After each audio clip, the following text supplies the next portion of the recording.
moi je vais vous parler de la Lune au quotidien.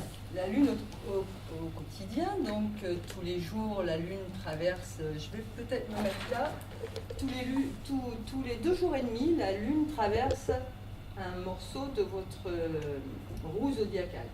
Ça, lorsque vous naissez, lorsque l'on vient au monde, tout le monde a ces mêmes maisons. C'est 12 secteurs de vie différents. Donc on a la maison 1 qui représente le comportement, la maison 2 représente les biens, l'argent, la communication, et on continue comme ça. Mais la Lune, elle, tous les mois, elle vous demande un travail bien spécifique. C'est-à-dire que tous les mois, on appelle ça la nouvelle Lune, et à la nouvelle Lune, elle tombe dans une maison bien définie pour chacun d'entre nous. En tout cas, dans une maison qui fait partie des 12 maisons qui vous appartiennent. Okay ? La Lune au quotidien, donc dans chaque maison, vous avez donc 14 jours pour faire le travail qu'elle vous a demandé et 14 jours pour laisser tomber, c'est-à-dire pour attendre les fruits de ce que vous aurez fait.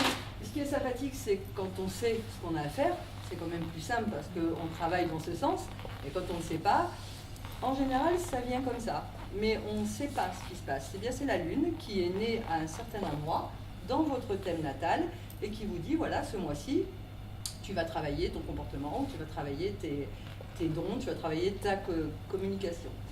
Et avec une astrologue, donc on peut savoir exactement, lorsqu'on suit, lorsqu'on a fait un tout petit peu, même il n'y a pas besoin de faire grand-chose, simplement avoir son thème natal. Là, je vais vous faire voir un petit peu comment ça se passe, je vous ai mis quelques indications. Donc, si la Lune, la nouvelle Lune est née dans votre maison 1, elle va vous demander de travailler votre comportement, votre façon de réagir, quel que soit le domaine. Parce que c'est la maison 1 concerne l'ascendance, donc c'est quelque chose d'assez important dans un thème natal. Je vous ai mis un petit exemple. Admettons que la Lune soit née, donc là elle est née le 3 décembre, donc cette nouvelle Lune, donc on est en Lune montante, là. Et admettons qu'elle soit tombée dans votre thème natal, dans la maison 1. Cette Lune va faire automatiquement des aspects à vos autres planètes de naissance. Alors, j'ai mis un petit exemple. Si votre Lune est conjointe à votre Vénus natale, Vénus étant la planète de l'amour, il y aura un besoin d'harmonie et de satisfaction personnelle. Voilà, ça c'est quelque chose. Alors, elle va faire une conjonction à Vénus, peut-être qu'en même temps, elle va faire un carré à Mars, on ne sait pas, puisque chacun est différent et chacun de nous avons des choses à comprendre et à gérer dans notre vie. Donc dans cette maison 1, ce sera votre comportement qu'il faudra travailler pendant 14 jours.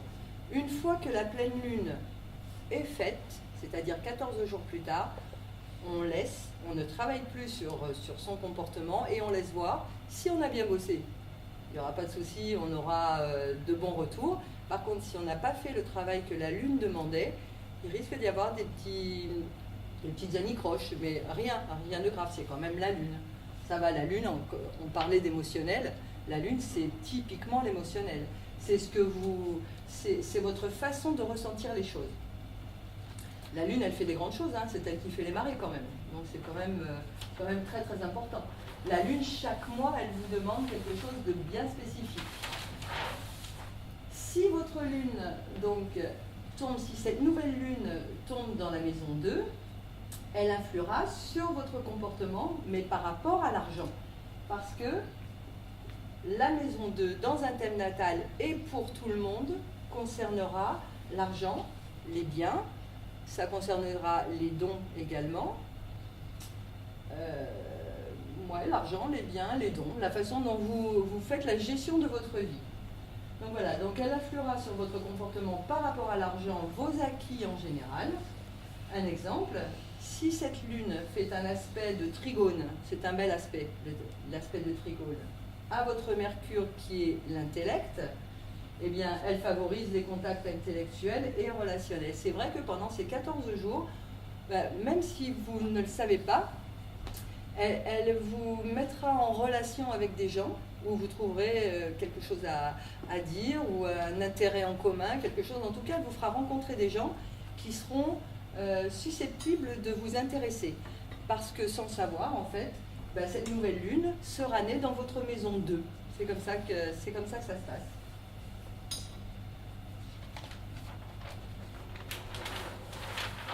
Après, quand même, je vais mettre un petit bémol. Cette nouvelle lune, admettons qu'elle soit née dans votre maison 1. Elle va y rester 2 jours et demi.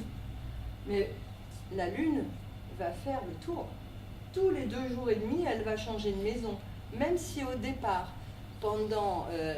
lorsque cette nouvelle lune est née, même si au départ elle tombe dans votre maison 1, 2 jours et demi plus tard, elle sera dans votre maison 2, mais avec beaucoup moins d'intensité. C'est-à-dire que vous continuerez à travailler sur votre comportement parce qu'elle est née en maison 1, mais ensuite elle va quand même faire des aspects différents de votre planète, de vos planètes en natal. C'est compliqué à comprendre ça. Si votre nouvelle lune tombe dans votre maison 3, elle concernera la communication avec l'entourage, le besoin de bouger. Vous pouvez ressentir à ce moment-là un profond besoin de faire un petit voyage ou d'aller voir vos frères et sœurs si vous en avez, vos cousins, vos proches en tout cas. Elle concernera vraiment tout ce qui est communication, uniquement la communication. Exemple, admettons que cette nouvelle lune fasse un aspect, on appelle ça des aspects conflictuels à la planète Mars dans votre thème natal, il y aura beaucoup de nervosité durant ces 14 jours-là. Il faudra vraiment travailler sur votre communication et se dire que le stress ne sert à rien de toute façon. Et ça rejoint un petit peu tout ce qui est thérapie, kinésio, à partir du moment où vous savez qu'il va y avoir quelque chose de conflictuel à passer, à partir de ce moment-là, vous savez très bien sur les énergies avec lesquelles vous allez travailler. Vous savez très bien qu'à un moment donné, cette nouvelle lune est née en maison 3, elle concerne donc la communication. Si elle fait au départ un carré à Mars, cette communication sera de toute façon mal gérée, sauf si vous le savez. Si vous le savez, effectivement, la gestion de la communication va être complètement amoindrie. Je veux dire, si vous savez que vous avez un état conflictuel, forcément vous allez prendre du recul et forcément vous allez la gérer mieux que ça. D'accord ? Donc ce sera beaucoup de nervosité, le stress et effectivement des maux de tête. D'accord ? Au niveau des maisons, est-ce que ça va ou est-ce que pour vous c'est assez compréhensif que chacun de nous possède un thème natal, que lorsque vous naissez, vos planètes sont différenciées sont réparpillées dans chacune des maisons et que ces maisons font que vous êtes cette personne-là, avec des aspects différents. Si par exemple vous avez un soleil en maison 1, vous serez quelqu'un de radieux, forcément, mais ça c'est tout au long de votre vie. Votre comportement sera automatiquement optimiste parce que vous êtes quelqu'un avec un soleil en maison 1, c'est quelqu'un qui en veut, c'est quelqu'un qui est joyeux, qui est gai, qui est optimiste, sauf si ce soleil fait un aspect conflictuel à Saturne, on est bien d'accord. Parce que Saturne, c'est pas ce qu'on a fait de plus gai au monde, hein, c'est celui qui nous fait avancer, donc forcément Saturne viendra enrayer ce soleil, mais c'est comme ça que si vous savez à un moment donné que votre Saturne fait un carré à votre soleil de naissance, forcément vous allez travailler sur votre comportement et forcément vous allez avancer beaucoup plus que les autres qui n'auront pas de carré. C'est-à-dire que si vous avez un aspect conflictuel dans votre thème natal, il est beaucoup plus facile de le travailler lorsque vous le savez que lorsque vous ne le savez pas. D'accord ? Donc si la lune tombe dans votre maison 4, elle touchera surtout le plan familial et le logement. Une lune qui tombe dans une maison 4, la nouvelle lune qui tombe dans une maison 4, il est fort possible que ce soit aussi un mois de déménagement, ou un mois où on va bouger, un mois où on va s'occuper de son foyer, de ses racines, on va s'occuper même de ses grands-parents, tout ce qui concerne le foyer, la maison en tout cas, le lieu où on habite. Même ça peut concerner la ville où on habite et même le pays où on habite. La maison 4, c'est vraiment très très large. Donc j'ai mis un petit exemple, si elle fait un aspect joyeux à Jupiter, qui Jupiter effectivement est une planète de joie et d'expansion, eh bien pendant ce mois, il y aura beaucoup d'optimisme, beaucoup d'enthousiasme, on se sent bien chez soi, et donc ce sera le moment d'inviter, ce sera le moment de faire des festivités dans votre maison, parce que vous y trouverez vraiment votre reste là-dedans.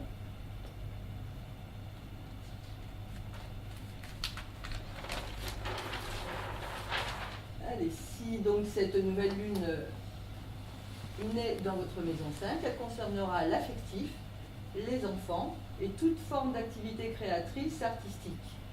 Parce que la maison 5 concerne toutes ces choses, donc les enfants, la création, le théâtre, ça peut être l'amour, puisque la maison 5 concerne l'amour. Par exemple, si vous cherchez un petit ami ou une petite amie, eh bien, si votre nouvelle lune naît en maison 5, il y a quand même de la probabilité pour qu'une rencontre se fasse. Parce qu'elle tombe dans cette maison, et elle ne tombe pas tous les mois dans les mêmes maisons, bien sûr, hein, parce que tous les mois, on a des choses à régler, des choses à faire. En tout cas, dans le monde dans lequel on vit. Ça, c'est sûr. Admettons que cette nouvelle lune, elle fasse un aspect à Saturne, un aspect d'opposition qui est un aspect conflictuel. Et bien, il y aura uniquement dans cette maison un sentiment d'insatisfaction et de frustration. Ce sera en dents de scie parce que c'est une opposition, ce n'est pas un carré. En astrologie, vous avez deux aspects qui sont des aspects conflictuels, qui sont le carré, c'est la séparation de deux planètes de 90 degrés, et un aspect d'opposition qui est beaucoup moins grave, en tout cas sérieux plutôt que grave, où deux planètes sont séparées de 180 degrés. Lorsqu'elles sont séparées de 90 degrés, on pourrait dire qu'elles se chamaillent, toutes les deux. Elles ne sont vraiment pas d'accord et elles se rentrent dedans réellement. Lorsqu'elles sont en opposition, simplement, c'est le signe qui veut dire l'opposition, elles se renvoient la balle. Un coup ce sera bien, un coup ce sera pas bien, un coup ce sera bien. À vous de faire le choix et à vous de travailler vos choix. En carré, c'est plus compliqué.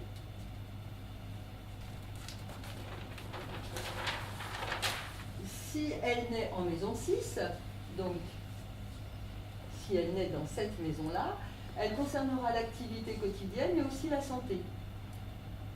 L'activité quotidienne, ça veut dire aussi les vicissitudes de la vie, ça veut dire tout ce que vous vivez dans le quotidien sera très important pendant ce mois-ci-là.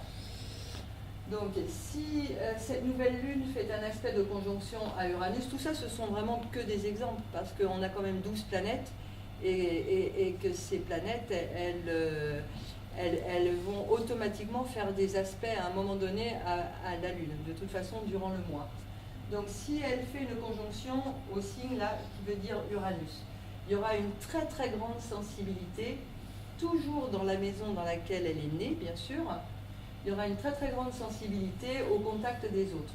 Une humeur un petit peu changeante et le besoin d'indépendance, un grand besoin d'indépendance. Ce jour-là, effectivement, ce jour-là est dans les 14 jours qui suivent la naissance de la nouvelle lune.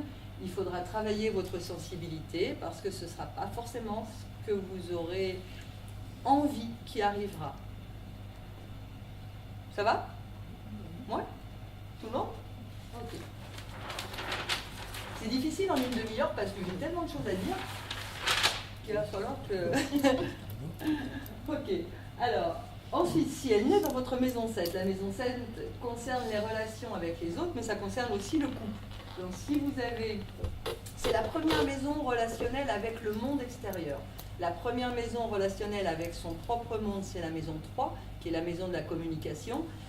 La première maison relationnelle avec les gens de l'extérieur se trouve dans la maison 7, qui est ici, qui commence ici, et qui se termine quand la maison 8 commence. Donc la maison 7, elle sera donc liée aux relations avec les autres, le couple, ou toute forme d'association. Quand je parle de couple, ça peut être aussi, on a envie de s'associer avec quelqu'un pour faire tiens, pourquoi pas, comme aujourd'hui, faire une conférence. C'est vrai que si cette lune naît dans la maison 7, c'est quelque chose qui est de bon augure. C'est bien. C'est aussi si elle naît dans la maison 11, mais on ne va pas aller trop vite.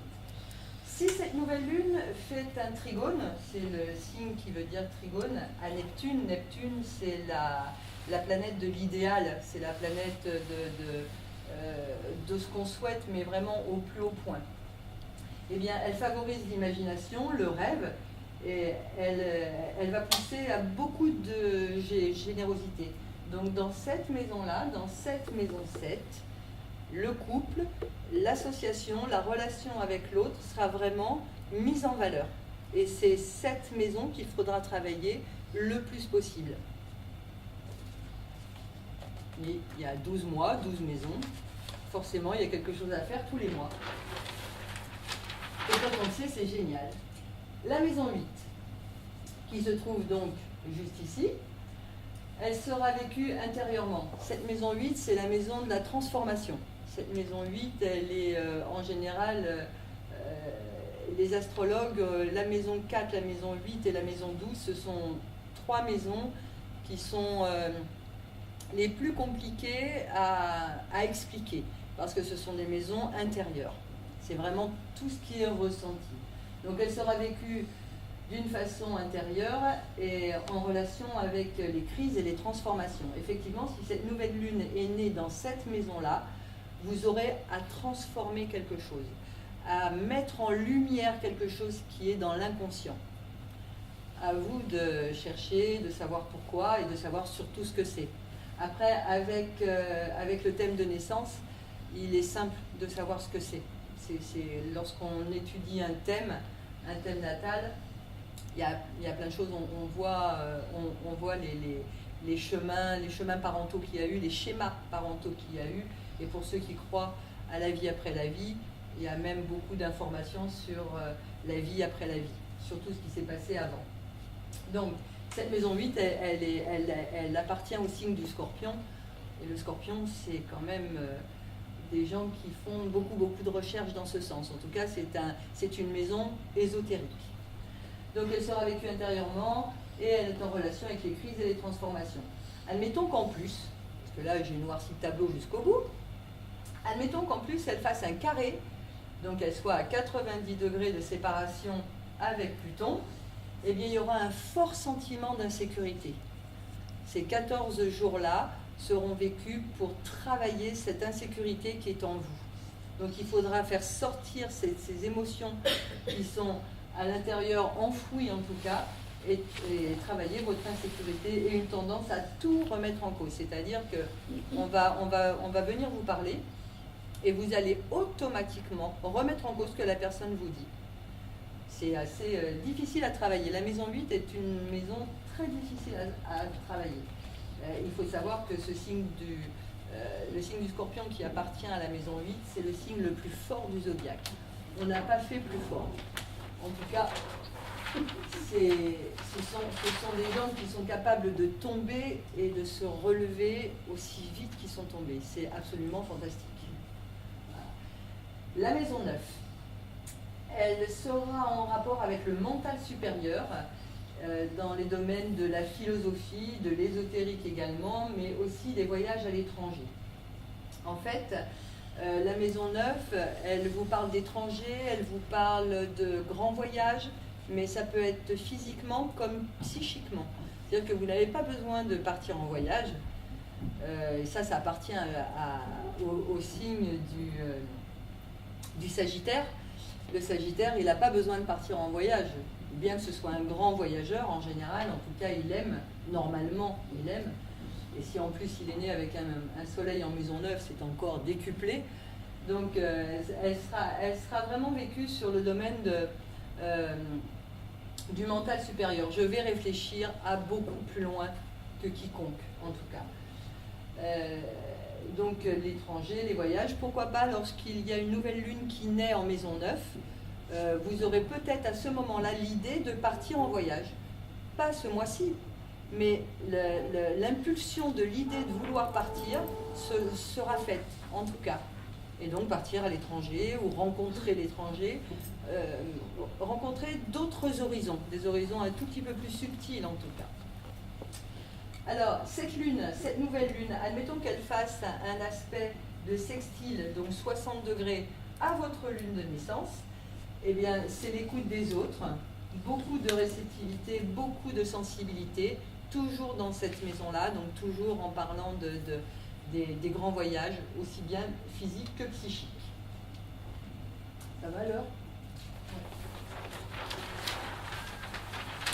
Nous arrivons à la maison 10, qui se trouve ici. Cette maison 10 appartient au Capricorne, hein, c'est le toit du monde en fait. Le toit, ça peut être le toit de notre maison également qui est représenté par le Capricorne.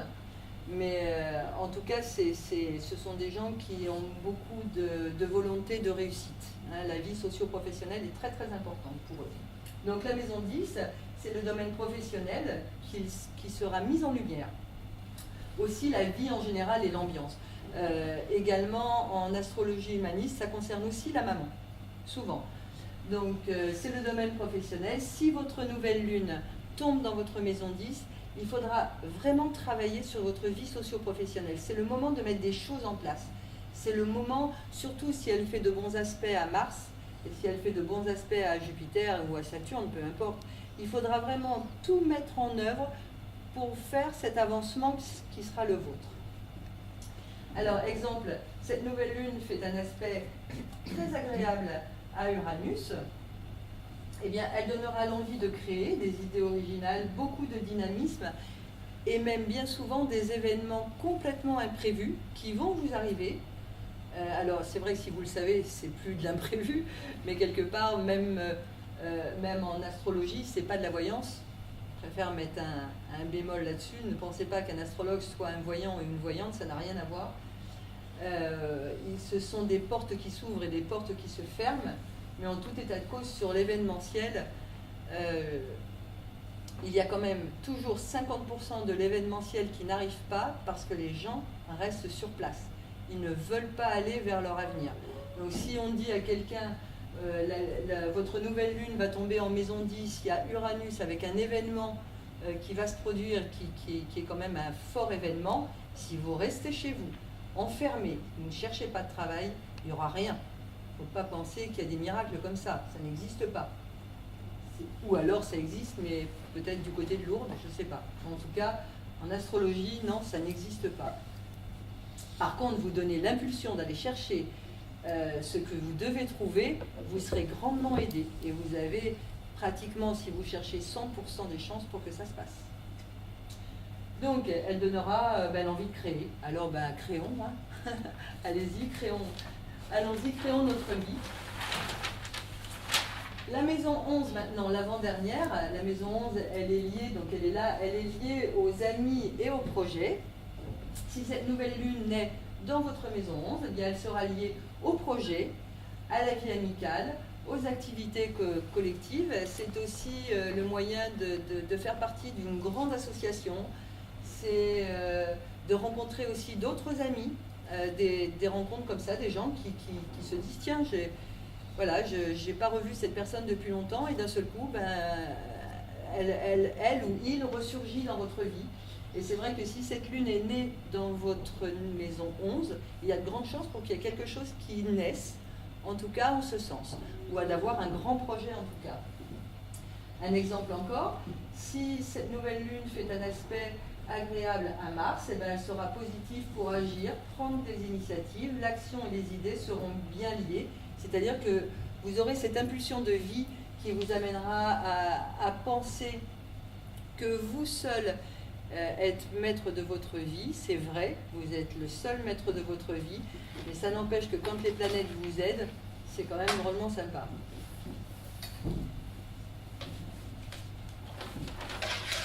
Ensuite, on a la maison 12 et la dernière. Dans cette maison 12, elle sera liée au bilan. Donc ce sera le moyen, le moment. Donc elle se trouve là, la maison 12. Inutile de vous dire que quand Saturne se trouve en maison 12, c'est-à-dire les ascendants scorpions aujourd'hui, par exemple, et déjà depuis une bonne année, eh bien si Saturne se trouve dans cette maison-là, c'est le moment de faire des bilans et c'est pas toujours facile. Parce que c'est une maison de crise et si vous avez bien compris certaines choses, Saturne passera comme ça dans votre maison 12 et vous vous en apercevrez jamais. Par contre, lorsque vous n'avez pas compris peut-être ce que les planètes ont voulu vous montrer, effectivement, c'est une maison de bilan assez compliquée. Donc elle sera liée au bilan et vécue de façon intériorisée complètement. Les gens peuvent ne pas voir ce qui vous arrive, puisque c'est complètement intériorisé, comme la maison 8 et la maison 4. Et ce sera plus axé sur nos propres problèmes. Donc c'est vraiment un bilan qu'on se fait de nous-mêmes et de notre vie. Il faut savoir que, par exemple, je parlais de Saturne tout à l'heure. Saturne met 29 ans à faire le tour. Donc il vous donne largement, à chaque maison qu'il passe, il y passe 2 ans et demi. Et à chaque fois qu'il entame une maison, il ne vous laisse pas. Il ira jusqu'au bout. Tant que vous n'aurez pas compris, il ira jusqu'au bout. Il vous posera les problèmes et vous serez obligé de les résoudre. Et bien, si cette nouvelle lune, elle naît en maison 12, heureusement, elle n'y naîtra qu'une fois dans l'année, bien sûr, eh bien, vous serez vraiment axé sur vos propres problèmes durant ces 14 premiers jours. Exemple, parce que c'est bien aussi, si elle fait un très bel aspect à Saturne, ben, il y aura un contrôle de sa sensibilité, recherche de calme et de tranquillité. Donc elle n'est pas forcément mauvaise, hein, parce que lorsqu'on fait un bilan de sa vie, on peut aussi le faire intérieurement, on peut aussi se dire, est-ce que j'ai réussi tout, est-ce que je suis bien dans mon... Est-ce que je suis bien dans ma vie, est-ce que réellement je voulais ça? Donc c'est le moment de faire le bilan, tout simplement. La maison 12, c'est fini, il n'y a pas de maison 13. Est-ce que j'ai... C'est bon, je suis... Est-ce que vous avez juste quelques questions en attendant que je laisse la parole à mon amie Agnès sur ces nouvelles lunes? Donc, à chaque mois, la nouvelle lune tombe dans une maison différente. Ce n'est pas forcément... Elles ne se suivent pas forcément. En ce qui me concerne, par exemple, ce mois-ci, elle est née dans ma maison 2. Donc, il fallait que mon travail, c'était surtout... mes acquis, ce que j'avais acquis au niveau de mes connaissances, que j'avais acquis au niveau de mon travail, c'était de travailler sur une façon de faire prospérer ma société. Voilà, c'est ça, c'est tout à fait normal. Et ça se passe tous les mois. Vous avez d'autres différents projets à mettre en route, toujours dans votre vie perso, puisque bon, moi c'est dans l'astrologie. Vous, ça peut être dans votre travail, si vous gardez des enfants, si vous êtes dans la coiffure, si vous êtes dans les ongles, peu importe. En tout état de cause, il y aura toujours un travail à faire, mais toujours dans votre vie personnelle. Un thème natal est vraiment personnel. Il n'appartient à personne d'autre. Parce que chacun de nous, nos planètes sont passées, même des jumeaux qui se suivent, n'ont pas la même vie. Ils n'ont pas la même vie parce qu'ils naissent à un moment différent. Ils ne naissent pas les deux ensemble. Il y a forcément quelque chose qui va les différencier. Excusez-moi, quand vous faites un thème natal, ça veut dire qu'en fait, pendant plusieurs années, en fait, ça va arriver comme un chemin de vie, en fait? Ah, complètement. Votre thème natal, vous naissez, vous mourrez avec. Il vous suit toute votre vie. Ce qui va changer dans votre thème, c'est votre niveau de conscience. Donc, tout ce qui va vous arriver, le bien, le moins bien, tout ce qui va vous arriver va être vécu de façon différente si votre niveau de conscience a évolué. Si vous avez évolué dans la spiritualité, par exemple, ce qui s'est passé il y a 10 ans ne va pas du tout être ressenti de la même façon. Vous allez le prendre différemment. Voilà. Et c'est vrai que lorsqu'on fait un thème natal, on vous décrit un petit peu la façon dont vous êtes né. Et après, ce qui peut aider, c'est surtout pour les enfants. Sa façon de penser, sa façon d'aimer, sa façon d'agir, sa façon de ressentir. Ça peut aider les parents à connaître un petit peu plus tôt son enfant. Maintenant, lorsqu'on fait un thème natal et qu'on a 40 ans, on a forcément une évolution qui s'est faite. De 0 à 40, on stagne pas. Et en plus, on a eu des rendez-vous astrologiques qui vous ont fait avancer. Vous ne savez pas que c'est des rendez-vous astrologiques, mais une fois qu'on le sait, c'est bien. Après, on fait des transits ou des révolutions solaires. La révolution solaire, ça se fait à peu près 1 mois ou 1 mois et demi avant votre date d'anniversaire, ce qui vous donne les grandes lignes de votre année. Vraiment les grandes lignes de votre année. Et sur cette révolution solaire, on y met des transits. Et là, mois par mois, on peut savoir les événements, si vous allez avoir des difficultés ou des facilités. Voilà, ça c'est vraiment, ça s'appelle de l'événementiel. Et c'est vrai que je fais des ateliers, je vais mettre en route des ateliers, parce que c'est Mars qui donne le déclenchement de toute chose. Et si vous savez ce qui se passe, ce qui va se passer dans le mois qui suit, vous allez forcément le vivre mieux. C'est plus simple. Souvent, les gens qui viennent voir une astrologue viennent pour la révolution solaire et 6 mois après viennent pour savoir ce qui s'est passé par rapport aux 6 premiers mois et terminer les 6 mois d'après. Voilà, c'est comme ça que ça se passe. C'est une continuité. J'ai répondu à ta question? Ça va? Ok. Est-ce qu'il y a une autre question? Quelque chose qui, avant de laisser la place à mon ami? C'était clair? Oui. D'après ce que tu as dit, chaque maison correspond à un signe zodiacal alors? Ah oui. À peu près. La première maison concerne le bélier. Oui. Il n'est pas dit qu'un bélier soit forcément de la première maison. On est bien d'accord. C'est les énergies du bélier, d'accord? Donc, effectivement, si tu as un soleil, si tu as un soleil, je dirais, allez, je vais dire taureau, et que le taureau commence là, puisque c'est l'heure de naissance qui détermine, en fait, si tu es ascendant, taureau, scorpion, bélier, peu importe, mais ta première maison, elle, c'est vrai que tu seras peut-être taureau avec un soleil en taureau, mais il y aura dessous les énergies du bélier quand même. Ce taureau, il sera poussé quand même par l'énergie de la première maison.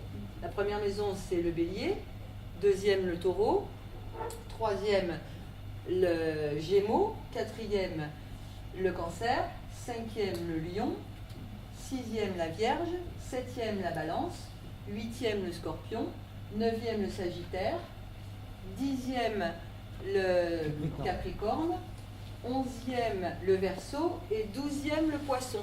Ce qui signifie que les gens, par exemple, qui sont poissons, ce sont des gens qui ressentent beaucoup les choses, parce que c'est une maison, d'abord c'est une maison d'eau. Ceux qui sont de la maison 8 du scorpion, c'est une maison d'eau aussi, c'est les maisons d'eau qui ressentent les choses. Le cancer également a beaucoup de facilité en ce sens. On a chacun nos propres... en plus, on a chacun nos propres visions de la vie. On a tous raison dans ce qu'on pense. On a tous nos propres lunettes. Ça, c'est très clair. On a tous raison. Il n'y a personne ici qui a tort sur ce qu'il pense, puisqu'il vit des émotions complètement différentes. Merci de m'avoir écouté. Si vous avez d'autres questions, donc après Agnès, on pourra se voir.